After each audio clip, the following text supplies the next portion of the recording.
Behind the white dresses and celebration toasts lie the darkest moments in wedding history, where split-second decisions and hidden dangers turned sacred vows into final goodbyes. Prepare yourself for 5 harrowing accounts where celebration traditions became death traps and the happiest day imaginable transformed into every family's worst nightmare.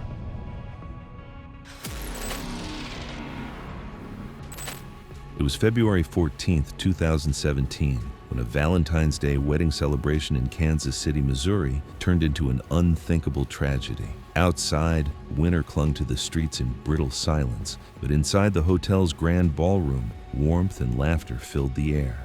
Gold uplighting reflected off polished hardwood floors as guests packed the room, eager to witness a night meant to be unforgettable. Tobias Clay, 31, had always been known as the man who never said no. Friends described him as the glue of every gathering, the one who showed up early, stayed late, and made sure everyone was having a good time. As a logistics coordinator for a shipping company, Tobias handled planning and precision during the work week, but in social settings, he trusted momentum over caution. He believed moments mattered more than hesitation, and nothing bothered him more than disappointing the people around him. That instinct followed him into his wedding night. Tobias stood tall at 6 feet, his athletic frame shaped by weekend basketball games and years of saying yes to whatever the group wanted to do. His groomsmen joked that he could turn any room into a party, and Tobias wore that reputation proudly. Tonight wasn't about second-guessing or slowing things down. It was about celebration, about giving everyone the moment they expected. The evening unfolded flawlessly. Dinner passed without incident. Heartfelt toasts drew laughter and tears, and Tobias and his bride, Tara, shared their first dance as husband and wife to a slow jazz melody.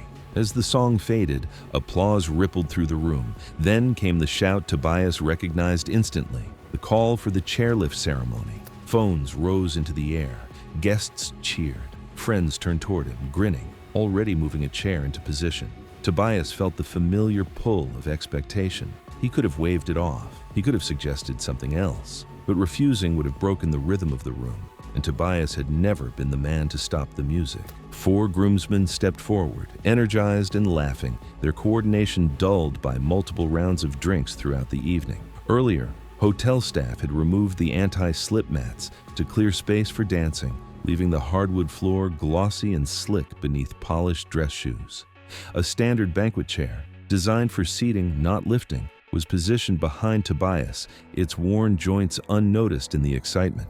As upbeat music filled the ballroom, Tobias sat down without hesitation. He gripped the sides of the chair, trusting his friends the way he always had. The groomsmen lifted him several feet into the air, faces flushed with effort and alcohol. At 215 pounds, Tobias's weight shifted unevenly as they began bouncing him to the beat. The chair flexed under the strain. One groomsman, standing at the front left, struggled to maintain his grip as his leather-soled shoes slid against the slick floor. As the group bounced again, his footing gave way. His hands slipped free as he stumbled backward. The sudden loss of support caused the chair to pitch forward violently.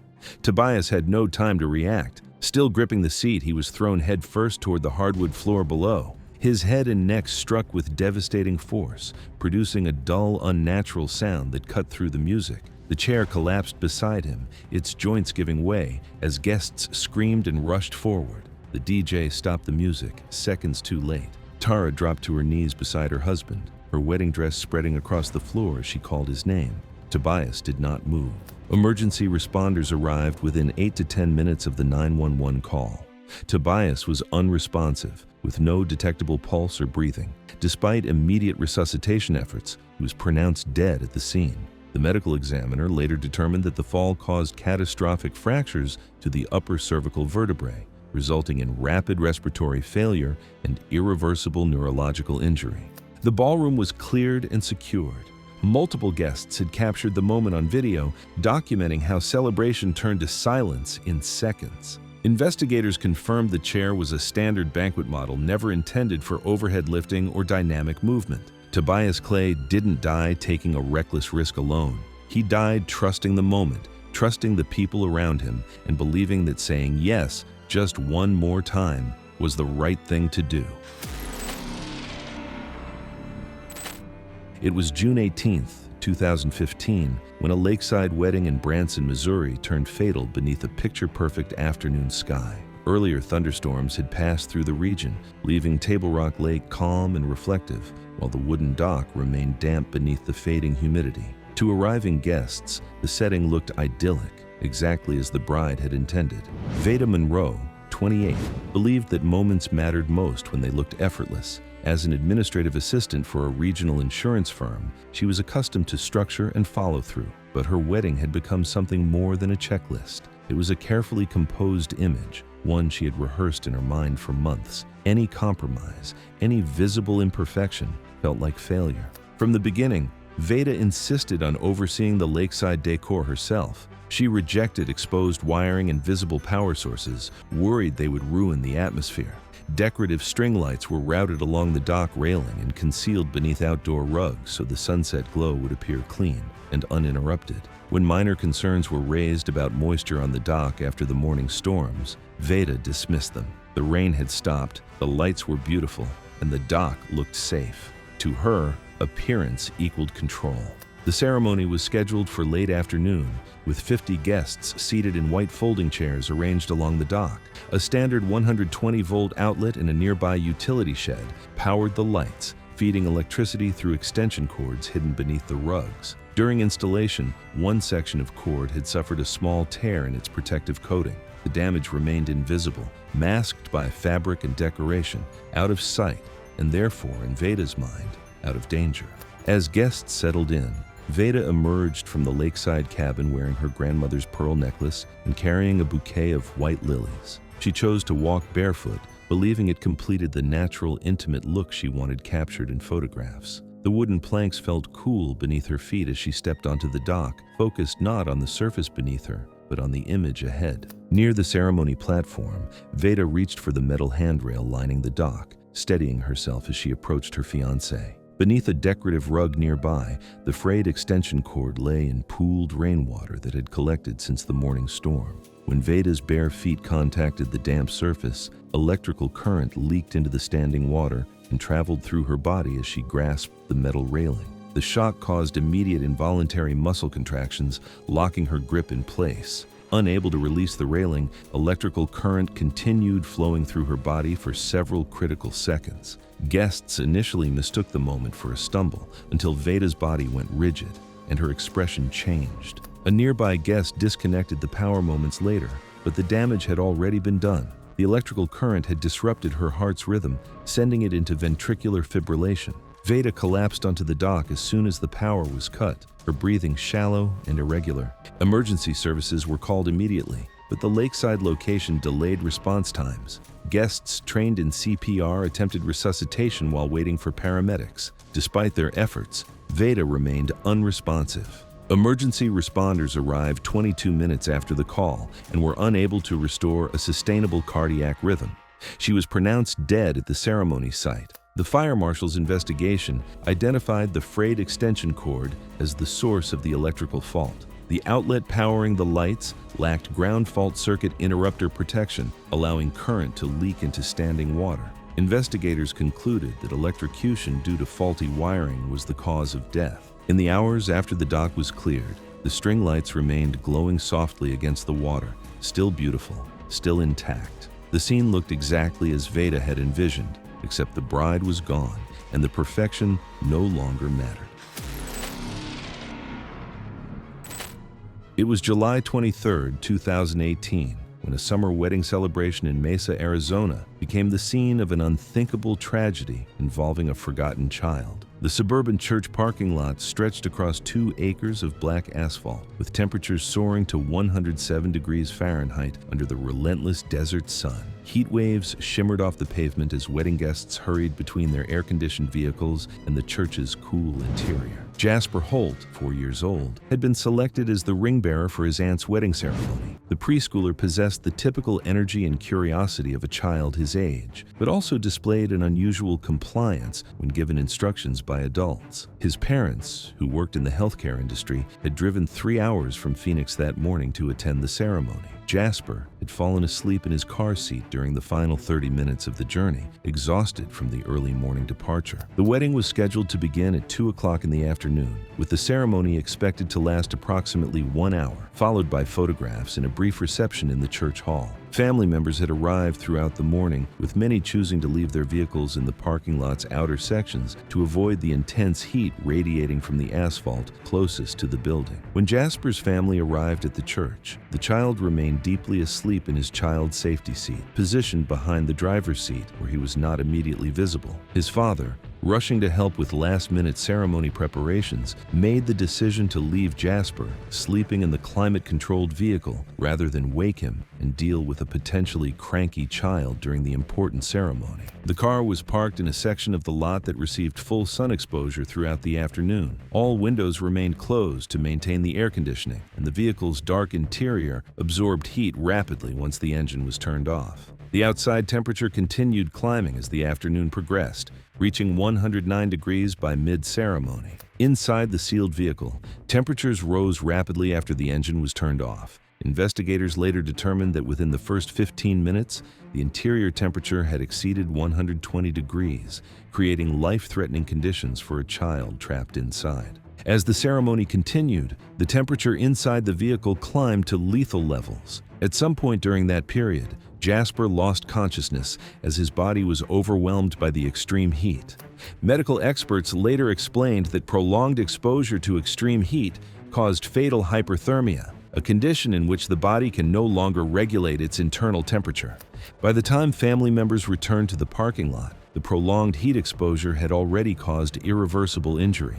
The wedding ceremony concluded after 1 hour and 15 minutes, followed by 20 minutes of photography inside the church. When family members returned to the parking lot, they discovered Jasper unresponsive in the vehicle. Emergency responders were called immediately, but the child showed no signs of life when paramedics arrived. Attempts at rapid cooling and resuscitation were unsuccessful. Jasper was pronounced dead at the scene, with his core body temperature measured at 108 degrees. The medical examiner's investigation determined that death resulted from hyperthermia caused by prolonged exposure to extreme heat in the enclosed vehicle. The parking lot was secured as investigators documented the scene and interviewed family members. Investigators later reconstructed the conditions inside the vehicle, confirming that lethal heat levels were reached within approximately 30 minutes of the engine being turned off. We've got more disturbing wedding tragedies coming up, so hit that subscribe button if you want to see how a day meant for love can turn deadly in an instant.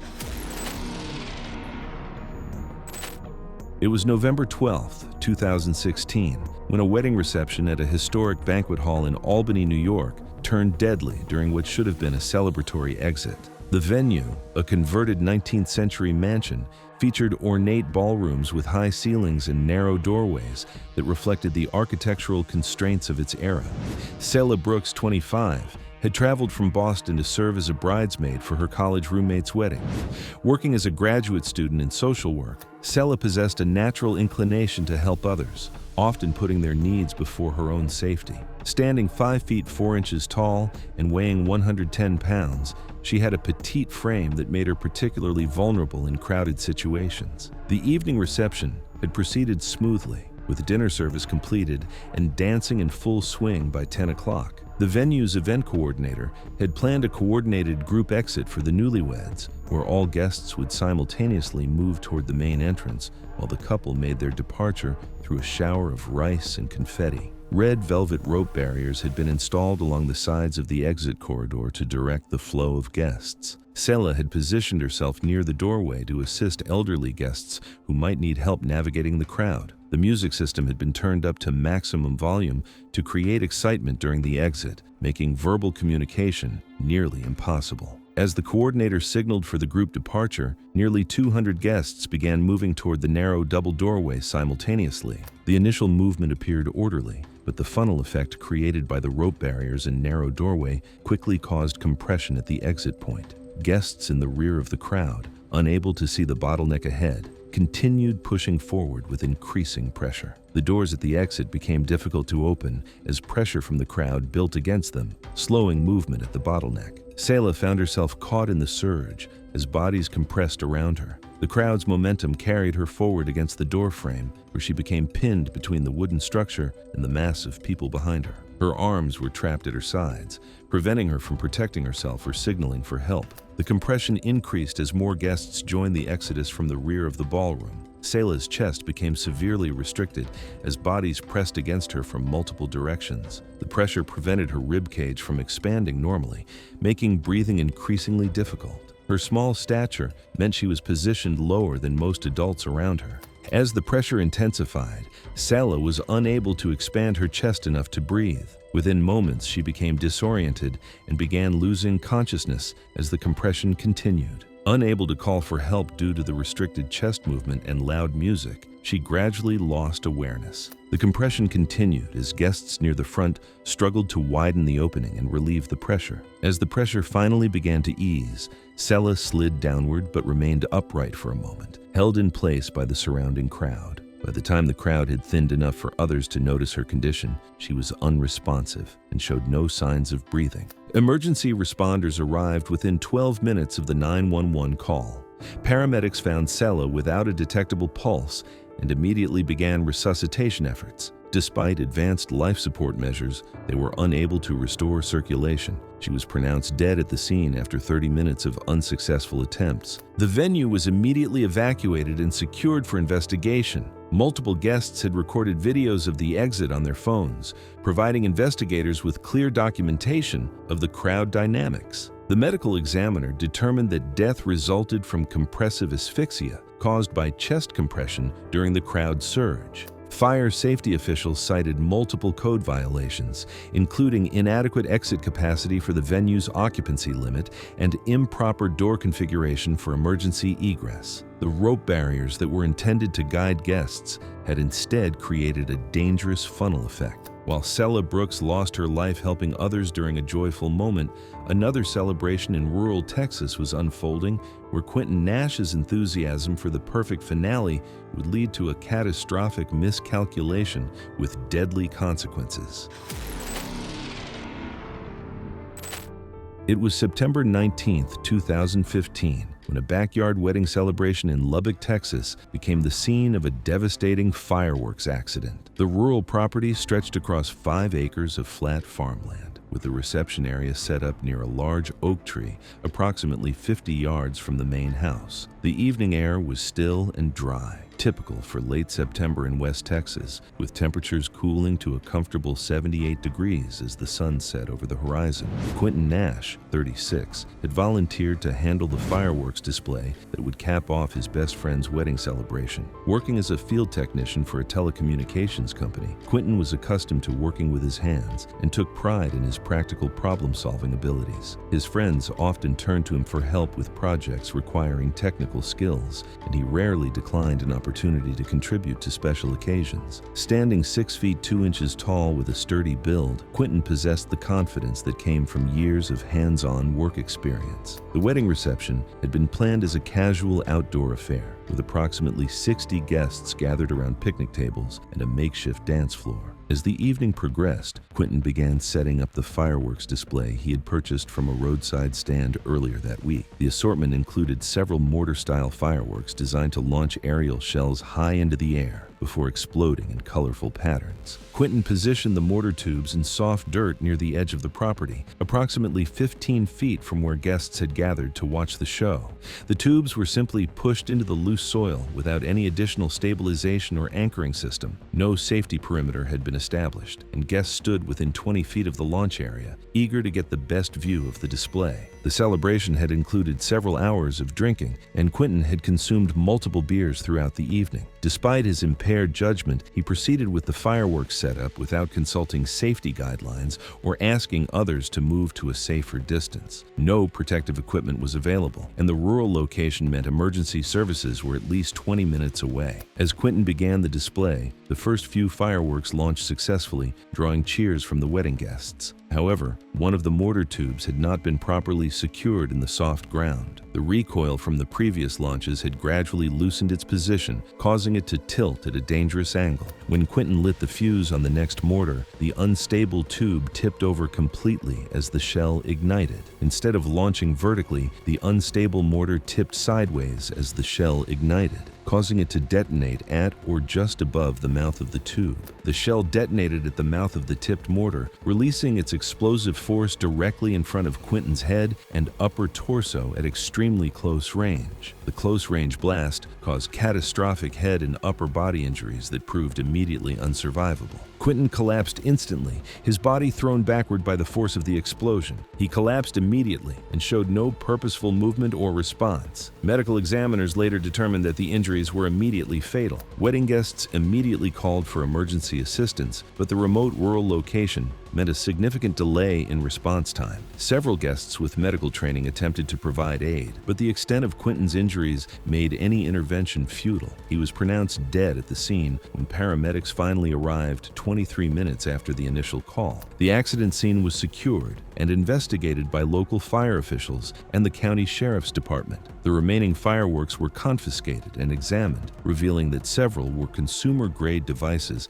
not intended for close proximity use. The mortar tube that had tipped over was found to have been inadequately secured in the soft soil. Investigators determined that the accident resulted from improper firework setup combined with failure to maintain adequate safety distances. The official cause of death was listed as catastrophic cranial trauma from close-range explosive impact. No charges were filed as the incident was ruled accidental. Thanks for watching. Want to see more? Click on your screen now.